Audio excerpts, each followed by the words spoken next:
Howdy folks, Max Mogren here, reporting from Grand Teton National Park. It is Friday, October 4th, 2013. The park is closed, the government is shut down, well, at least all the non-essential parts. The government can still afford to spy on us and maintain over 1,000 military bases in 120 countries, but the national parks just had to be closed. I've got friends who are supposed to be going down the Grand Canyon, they can't get on the river.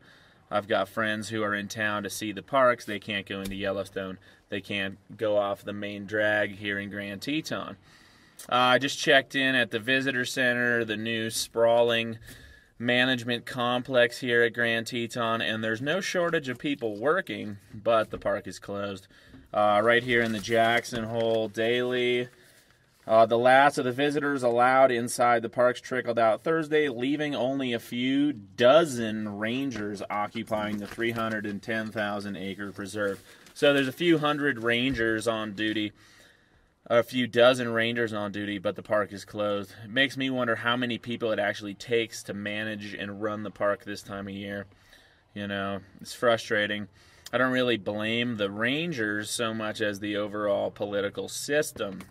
As we all know, the bureaucrats in Washington are bickering about Obamacare, the Federal Care Act, the Affordable Care Act, whatever you want to call it. Personally, I agree that healthcare needs a massive overhaul, massive reforms, but having the government nationalize healthcare, which is currently 18% of U.S. GDP, is not going to make it any more efficient or effective. And all the provisions of Obamacare that are thrown out there, like they're good things, like kids being able to stay on their parents' insurance until the age of 26, and the pre-existing conditions clause, those could be passed individually as laws and enforced. You know, that's the government's job, not to take over entire sectors of the economy. The fastest growing sector of the economy, and on top of that, it's already 18% of the economy.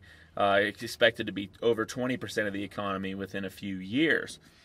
Why is healthcare so big? Why is it growing so fast? Because it is a scam. It already is a scam.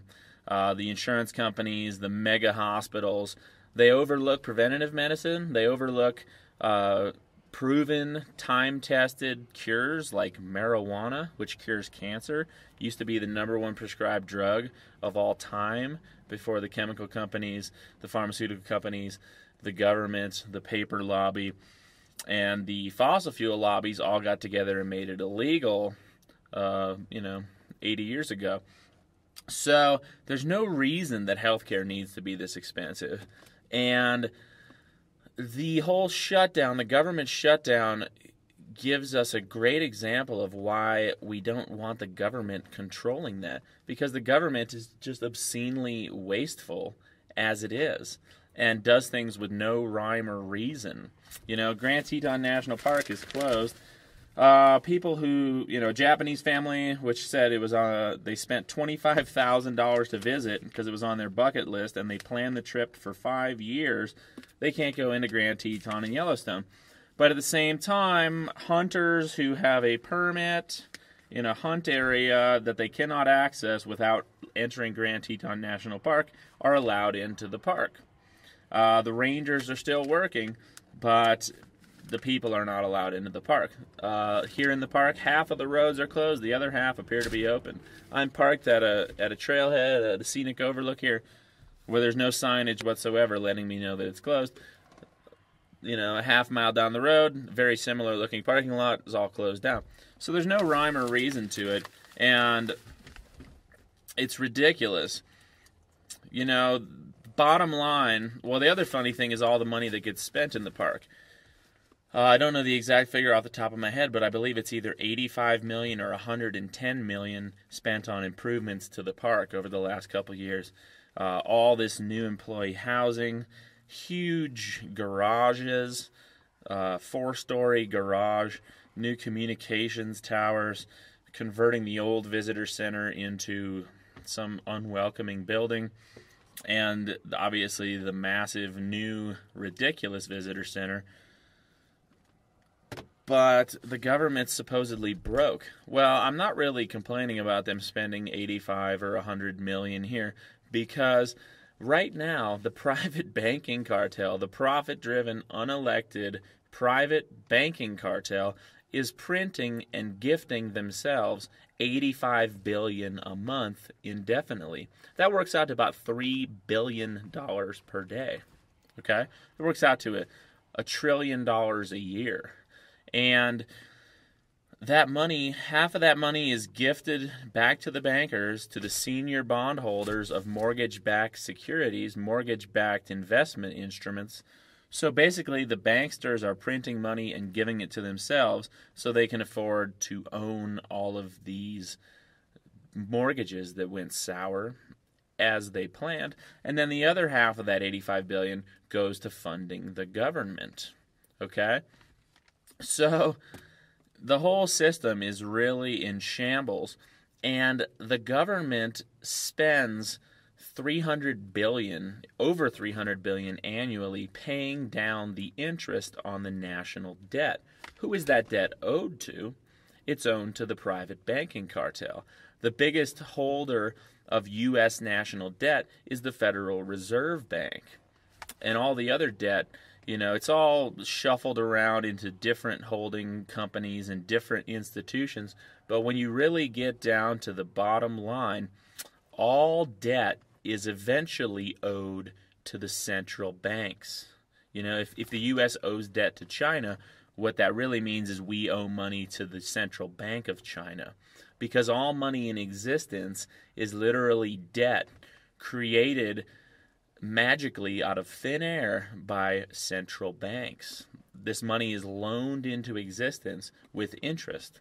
And the only institution that has the power and the legal authority to change this system that we've existed under since 1913, when the Federal Reserve Bank was established and this private banking cartel was given control over our currency, the U.S. dollar. The only institution that can change that is our government. And the fact that they allow this system to exist and have allowed it to exist for 100 years, and our tax dollars, $300 billion plus annually, goes to funding the banking cartel, and the banking cartel is allowed to print themselves $85 billion and distribute it as they see fit every month, on top of the $19 trillion in bailouts they gifted themselves after the 2008 financial meltdown. The fact that this system is allowed to exist proves beyond a shadow of a doubt, showcases that our government is incompetent, because they're being ripped off every day. In fact, they're allowing a system to persist that effectively rips off all of humanity continually. And they have allowed that to exist for the last 100 years, since the Federal Reserve Bank was founded in 1913. So the parks are closed. The government wants to control healthcare, which is absurdly 18% of the economy. Cancer, ADD, autism, diabetes, heart disease, these things are all good for the economy, okay? We live in a backwards system where human health and well-being take the back seat to the almighty dollar. The almighty dollar is merely paper loaned into existence by a private banking cartel. So our economy is being kept afloat by the fact that more and more people are getting sick and getting overcharged, getting raped on their health care spending. The government could legislate, could implement and enforce laws that prevented this, but instead they want their cut. And now the national parks and other services beneficial to American citizens are shut down for no reason. Closing this park, ruining our local fall economy here in Jackson Hole, ruining people's vacations, limiting civilian access to our national parks and our national lands is treasonous, okay? Government nationalized Treason Park. That's what we're in right now. And it's a sad situation. So hopefully you all will join me in exposing the fundamental flaws and corruptions of our current system. My opinion, I think we need direct democracy. Representative democracy has proven itself to be a failure. It's all corrupted by money. You know, if the average American could vote on their smartphone or their PC or using a machine like an ATM on every street corner, what would happen? Well, we'd end the wars, we'd bring the troops home, we would decrease military spending, we would have affordable health care, we would not allow a private central banking cartel to control our currency. Okay? We wouldn't be paying obscene salaries to congresswomen, because guess what? We wouldn't need them anymore. You know, we could have a system where everybody voted. You know, should we bomb Syria? No. Next issue. Should we maintain troops in Afghanistan protecting our investment in the global opium market, controlling 90% of the global opium market? No. Next question. Should we lock people up for years because they were using marijuana, the proven cancer cure? No. Next question. Direct democracy, folks. That's all I got today.